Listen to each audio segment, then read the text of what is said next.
Hello welcome to life with Roots.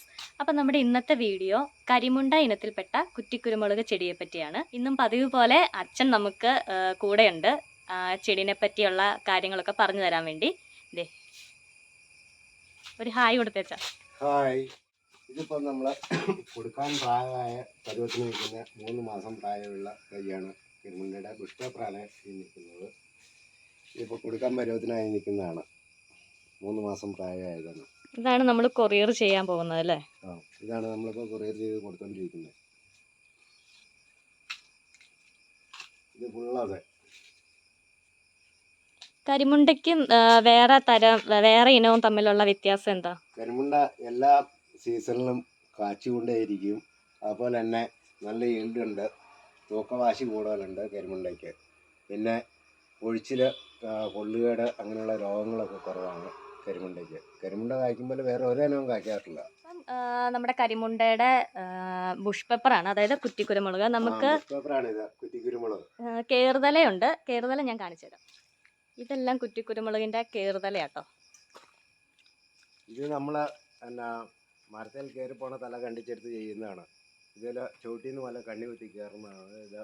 അപ്പോൾ നമ്മൾ ഇത് തൈ വെച്ച് ഒരു 3 മാസം കഴിയുമ്പോഴത്തേനും ഇതിൽ മുളക് തിരി ഉണ്ടാകുന്നതാണ്. ഇത് കേടുണ്ടാവില്ല. അതുകൊണ്ടാണ് ഇത് നമ്മൾ ചുറ്റിലിൽ നിലത്തോട്ട് പോയി കൊടിയുടെ വേറെ ഇറങ്ങി പായിരിക്കാൻ വേണ്ടിയിട്ട് ഇത് പൊക്കിയാണ്ടാ ചെയ്തേക്കുന്നതുണ്ടോ. ഇതെന്താ ചുവട്ടിൽ നിന്ന് കണ്ണി കുത്തി വരുന്നത്. ഇത് കയറി പോവും. ഇതെല്ലാം ചുവട്ടിൽ നിന്ന് കണ്ണി കുത്തി വരുന്ന തലയാണ്. ഇത് പൊക്കി അപ്പം നിലത്തേക്ക് വേറെ ഇറങ്ങാതിരിക്കാൻ വേണ്ടിയിട്ടാണ് ഈ പൊക്കി ചെയ്തേക്കുന്നത്. മണ്ണിൽ കുഴിച്ച് വയ്ക്കുമ്പോൾ കൊടിയുടെ വേര് മണ്ണിലോട്ട് ഇറങ്ങാതിരിക്കാൻ വേണ്ടിയിട്ടാണ് ഇതിങ്ങനെ പൊക്കി ചെയ്തേക്കുന്നത്. ഇതെല്ലാം കഴിഞ്ഞ ദിവസം നമ്മൾ റീപോർട്ട് ചെയ്ത് വെച്ച കരിമുണ്ട ഇനത്തിൽപ്പെട്ട കുരുമുളകാണ്. ഇത് കണ്ടോ, നമുക്ക് കാണുമ്പോൾ തന്നെ അറിയാം. ഇതൊക്കെ ഏകദേശം ഒരു 8 മാസം പ്രായമായ കുരുമുളകാണ്. ഇന്നലെ നമ്മൾ റീപോർട്ട് ചെയ്തേ ഉള്ളൂ ഇതിനെല്ലാം. ഇത് കണ്ടോ, എല്ലാം നല്ല കാച്ച് കിടക്കണത് കണ്ടോ. അപ്പം നമ്മുടെ ഒരു വീട്ടാവശ്യത്തിന് വേണ്ടി ഇതുപോലത്തെ ഒരു തൈ നന്നായിട്ട് നമ്മൾ പരിചരിച്ചെടുക്കുകയാണെങ്കിൽ നമ്മുടെ വീട്ടാവശ്യത്തിന് വേണ്ട കുരുമുളകെല്ലാം നമുക്ക് അതിൽ നിന്ന് തന്നെ കിട്ടും. പച്ചക്കുരുമുളക് വേണമെങ്കിൽ എടുക്കാം, അല്ലെങ്കിൽ ഇത് ഉണക്കിയാണെങ്കിൽ എടുക്കാം. ഒരു വീട്ടിലേക്ക് അത്യാവശ്യം കിട്ടുന്നത് മൊത്തം ഒരു ചെടിയിൽ നിന്ന് തന്നെ നമുക്ക് കിട്ടും.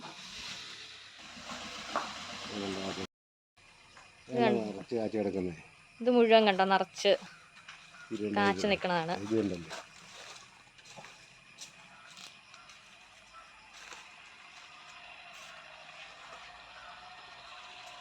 ഇതുപോലെ നിങ്ങളുടെയും വീട്ടിൽ നട്ടു വെച്ചാൽ നല്ല ഷോയ്ക്കും ഈ സാധനം പൂച്ചെടിക്ക് പകരം നമുക്ക് പിന്നെ ഇതൊക്കെ മുറ്റത്തോടെ ഇങ്ങനെ കൃഷി ചെയ്യുകയാണെങ്കിൽ പൂച്ചെടിക്ക് പകരം നമുക്ക് ഇത് ഉപയോഗിക്കുകയും ചെയ്യാൻ നമുക്ക് ആദായം കിട്ടും.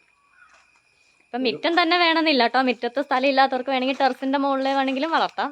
ഇത് എങ്ങോട്ട് വെള്ളം എടുത്ത് മാറ്റി വയ്ക്കുകയും ചെയ്യാം. അതാണ് ഇതിൻ്റെ പ്രത്യേകത.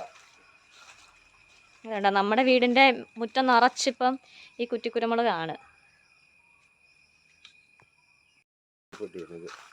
ഇതിപ്പോൾ നമ്മുടെ 3 മാസമായ തൈകളാണ്. അപ്പോൾ ഇതിപ്പോൾ നമ്മൾ അയച്ചു കഴിഞ്ഞാലും നിങ്ങൾ 1 മാസം കഴിയുമ്പോൾ ഇതിനെ റീപോർട്ട് ചെയ്ത് ഈ കാണുന്ന ചട്ടിയിലേക്ക് വെക്കണം. ഈ ചട്ടിയിൽ നിന്ന് ഒരു 8 മാസമൊക്കെ ആയി കഴിയുമ്പോഴത്തേക്കാണ് നമ്മൾ വീണ്ടും ഒന്നുകൂടെ റീപോർട്ട് ചെയ്ത് ഈ കാണുന്ന ഒരു വലിയ ചട്ടിയിലേക്ക് ആക്കി വരണം. അപ്പോൾ റീപോർട്ട് എങ്ങനെയാണ് ചെയ്യണേന്നുള്ളതിൻ്റെ വീഡിയോ ഞാൻ ഇതിന് മുന്നേ ഇട്ടിട്ടുണ്ട്. അപ്പം കാണാത്തവർക്ക് അതൊന്ന് പോയി റെഫർ ചെയ്താൽ മതി. അപ്പോൾ ഇന്നത്തെ വീഡിയോ നിങ്ങൾക്ക് ഇഷ്ടമായിട്ടുണ്ടെങ്കിൽ നിങ്ങൾ ലൈക്ക് ചെയ്യുക, ഷെയർ ചെയ്യുക, സബ്സ്ക്രൈബ് ചെയ്യുക. അടുത്ത ദിവസം പുതിയൊരു ഇനം കുറ്റിക്കുരുമുളകിനെ പരിചയപ്പെടുത്തിക്കൊണ്ടൊരു വീഡിയോ ചെയ്യുന്നതായിരിക്കും. അപ്പം താങ്ക്